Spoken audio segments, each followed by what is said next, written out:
करता हूँ, वंदन करता हूँ, तो तुरंत बजा देना है, ठीक है? अब मैं टेस्ट ले रहा था, इस बार में तुम फेल हो गए।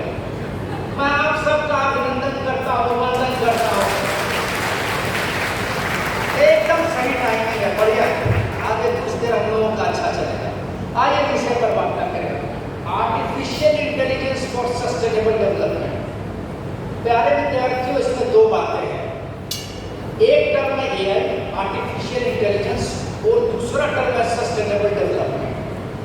देखिए, दोनों पर हम लोगों को बारी बारी से बात करनी होगी। ये समझना होगा पहले कि what is sustainable development, what we need for sustainable development. Then a question arises over here, is AI really helpful in achieving और in attaining the sustainable development? Correct. तो सस्टेनेबल डेवलपमेंट किस चिड़िया का नाम है? आज से पहले कितने विद्यार्थियों ने सुना है? थोड़ा मुझे बताएंगे हाथ बढ़ करके। सस्टेनेबल डेवलपमेंट, एक बार फिर से पूछता हूँ, कितने लोगों ने सुना है सस्टेनेबल डेवलपमेंट? सबको हाथ उठाना चाहिए था। मैं 3 बार बोला हूँ सस्टेनेबल डेवलपमेंट, सबने सुन लिया होगा, सुना है ना? Now a question arises over here, what is sustainable development? Then why it is needed? भाई सस्टेनेबल डेवलपमेंट क्या है और क्यों जरूरी है? हम वर्तमान में जी रहे हैं, अतीत से आए हैं और एक सुनहरे भविष्य की कल्पना करते हैं, करेक्ट? अच्छा, कोई चाहता है कि अभी उसका फ्यूचर खराब हो? और जो नहीं बोल रहा उसका हो जाएगा, मैं बता दे रहा हूं। कोई चाहता है क्या कि उसका फ्यूचर खराब हो? सस्टेनेबल डेवलपमेंट कहता है कि आप जिस प्रेजेंट को जी रहे हैं, जिस वर्तमान को जी रहे हैं, उसका भरपूर आनंद लीजिए, परंतु जिन संसाधनों का उपयोग कर रहे हैं उसका वाइज यूज करिए, सीमित प्रयोग करिए, ताकि आने वाली पीढ़ी के लिए वो संसाधन सुरक्षित रह सके। नदियों में पानी हमारे आने वाली पीढ़ी देख सके। ज्यादातर नदियां सूख रही है। कंक्रीट का जंगल बनाने में हम पहाड़ों के अस्तित्व को मिटाने पर पड़े हुए हैं। हो सकता है भविष्य की पीढ़ी पहाड़ देख भी न पाए।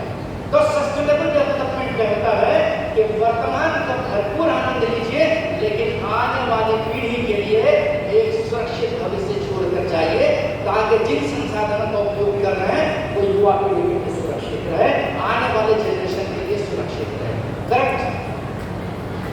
कॉलेज में आपके पानी बचाओ, वाटर सेव, है ना, ये सब पखवाड़ा वगैरह हुआ होगा। आप ये सब बातें जानते होंगे। पानी का बहुत वाइज यूज करना है। अभी आप देख रहे हैं ऑलमोस्ट जो बार हो रहा है वो थोड़ा सा भी पेट्रोल से केंद्रित है ना, ईंधन केंद्रित है। हो सकता है आगे भविष्य में जो बार युद्ध हो वो जल के लिए हो, जल केंद्रित हो, करेक्ट? तो सस्टेनेबल डेवलपमेंट ऐसी बहुत सारी बातें हैं। अच्छा, पहले ये बताओ, सस्टेनेबल डेवलपमेंट का कॉन्सेप्ट क्लियर हुआ? थोड़ी सी बात समझ में आई? जिन संसाधनों का हम प्रयोग कर रहे हैं उसका वाइज यूज करें, ताकि भविष्य के लिए सुरक्षित रहे। बस इतनी सी बात काट पाऊँ, इतना समझ गए? समझे? चलो फिर आगे बढ़ते हैं, आगे की बात करते हैं। अब एक बात ये बताइए कि आखिर हमको इस बात को सोचने की आवश्यकता क्यों पड़ी? यूनाइटेड नेशंस का नाम मुझे लगता है कि सभी लोग जानते होंगे। संयुक्त राष्ट्र संघ सुना होगा, यूनाइटेड नेशन सुना है ना? पूरे विश्व में इस बात की चिंता हो गई कि राष्ट्र और विश्व विकासवादी नहीं विनाशवादी रास्ते पर चल रहा है। ये वैश्विक चिंता हुई यूएन के मन में कि अब हमको सस्टेनेबल डेवलपमेंट के क्षेत्र में काम करना चाहिए, ताकि आने वाली पीढ़ी के लिए ये कॉस्मॉस, ये पूरा यूनिवर्स सुरक्षित रह सके। इसके 4 पिलर्स डेवलप किए हैं यूनाइटेड नेशंस। तो भाई आखिर सस्टेनेबल डेवलपमेंट किन क्षेत्रों में जरूरी है? ध्यान से सुनना बच्चों। सोशल सस्टेनेबिलिटी पहला तो कहता है कि हमको सामाजिक रूप से अपने आप को बचाना है। Meaning thereby social sustainability is कि जो सामाजिक भाती, जो रीति रिवाज, जो कला संस्कृति हमको अपने पूर्वजों से मिली है, जो हम अपने समाज से लेकर आए हैं, उस धातु को बचाना है और अपनी युवा पीढ़ी तक पहुंचाना है। This is known as social sustainability.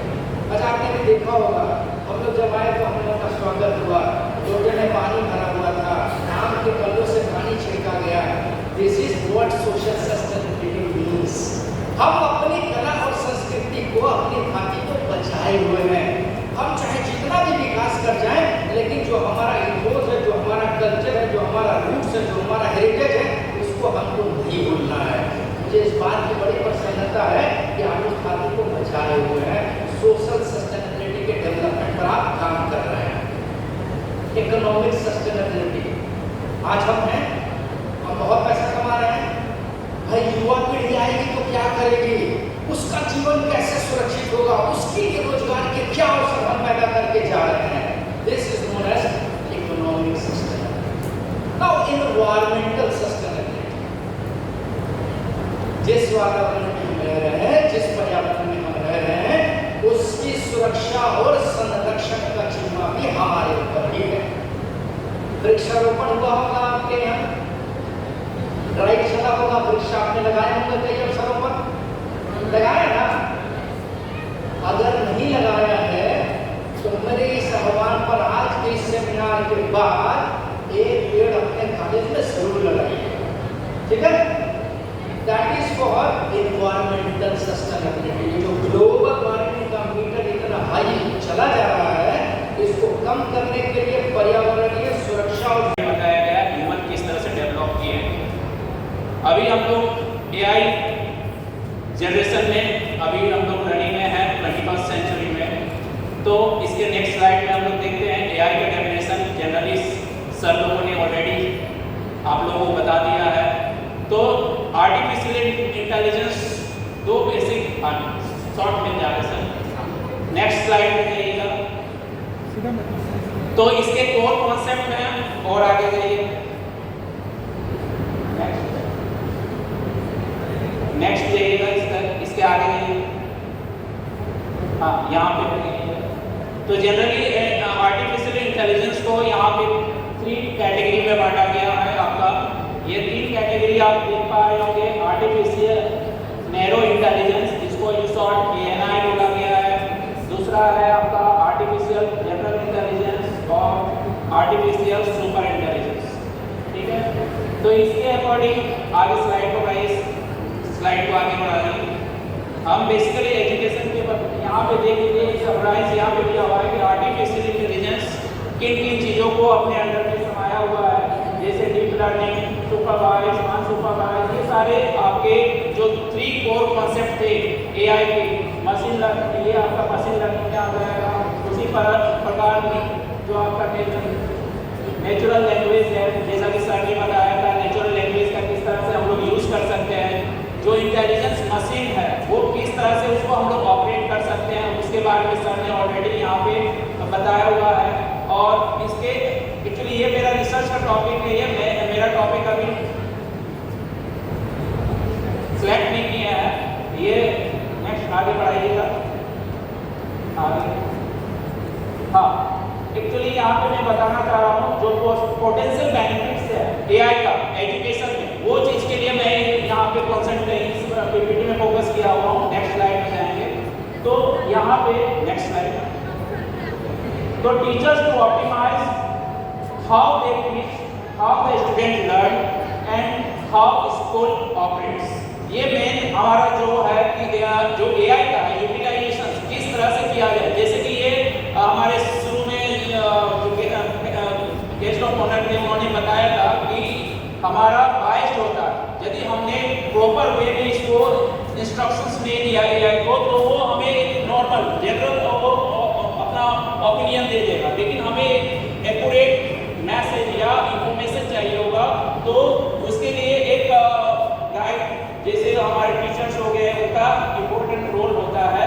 तो इस तरह से हमारा एआई क्या कर सकता है, एक इम्पोर्टेंट रोल हमारा आगे एजुकेशन सिस्टम में काम कर सकता है। नेक्स्ट आगे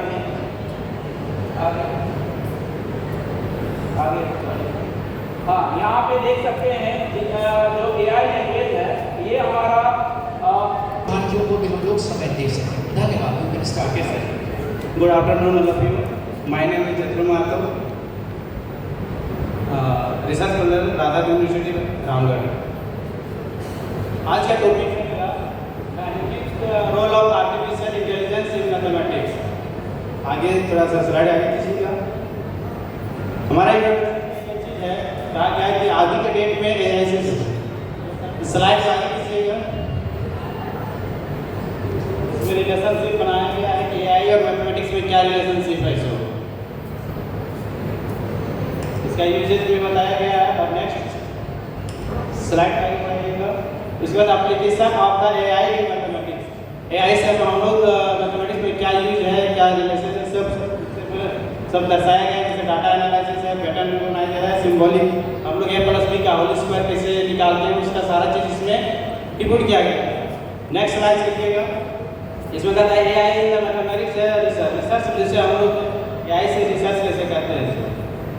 नेक्स्ट देखिएगा AI का एजुकेशन में क्या चीज़ इससे संबंधित है AI और एजुकेशन से। वो हमारा जो भी चीज़ रहता है डाटा उसको स्मार्ट तरह से बनाने की कोशिश करता है।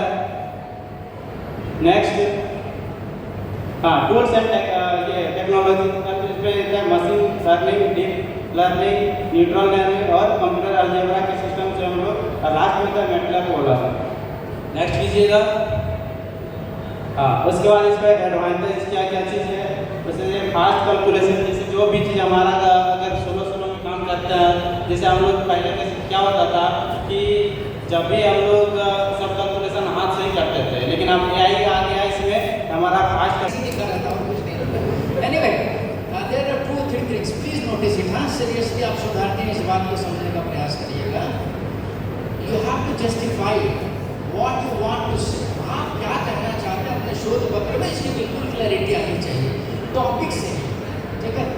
आप गणित का सरलीकरण चाह रहे हैं AI के माध्यम से, या गणित शिक्षण में AI से जो चुनौतियाँ क्रिएट हो रही हैं उस पर वार्ता करना चाहते हैं, और अकॉर्डिंगली आपके ऑब्जेक्टिव्स फ्रेम होंगे और उसी पर आगे आप हाइपोथेसिस बनाएंगे और सैंपल साइज देकर उसको स्टडी करेंगे। इसमें सैंपल्स वगैरह का भी आपका जिक्र नहीं है, कहाँ शोध आपने किया इसका जिक्र नहीं है, किन पर शोध किया इसका भी जिक्र नहीं है, है ना? तो अगला शोध पत्र जब आप बनाएंगे तो उसमें तमाम बातों को ध्यान रखेंगे। करेक्ट? ऐसे एक लास्ट प्रश्न है आपसे, आप क्या मानते हैं AI मैथमेटिक्स टीचिंग में, गणित शिक्षण में सहायक है कि बच्चों को कमजोर कर रहा है, बाधक है? ये फास्ट कैलकुलेशन के लिए सिखाया जाता है सर। फास्ट कर रहा है, मोबाइल देख के बच्चा लिख दे रहा है A+B का होल स्क्वायर का है, अपने से उसको करने नहीं आ रहा है। ये क्या कहना चाह रहे हैं? जाइए पढ़िए अच्छे से, है ना? Thank you very much. Thank you sir, thank you. Next, thanks to each of the presenter. मैं उन सभी शोधार्थियों को मुबारकबाद देना चाहता हूँ, धन्यवाद देना चाहता हूँ कि जिन्होंने साहस करके, हिम्मत करके अपना पेपर यहाँ से आकर पढ़ा। जोरदार तालियां एक बार उनके लिए। देखिए, सही क्या है, गलत क्या है, इस बात का फैसला हम मिलकर कर लेंगे। लेकिन सबसे पहली बात यह है कि गलती किससे होगी? जो कुछ करेगा। जो करेगा ही नहीं, उससे गलती क्या होगी? तो इन्होंने गलती की, इसका मतलब इन्होंने कुछ करने का साहस किया है, कुछ करने का प्रयास किया है। आप भी प्रयास करिए और आप भी अच्छे बन सकते हैं। अनंत शुभकामनाएं, बहुत बहुत धन्यवाद। Thank you very much. Thank you, sir. Thank you everyone for your wonderful presentation and for giving your valuable time to be here with us. Now, I would like Neetu Singh ma'am to kindly come on the stage for certificate distribution to the presenters.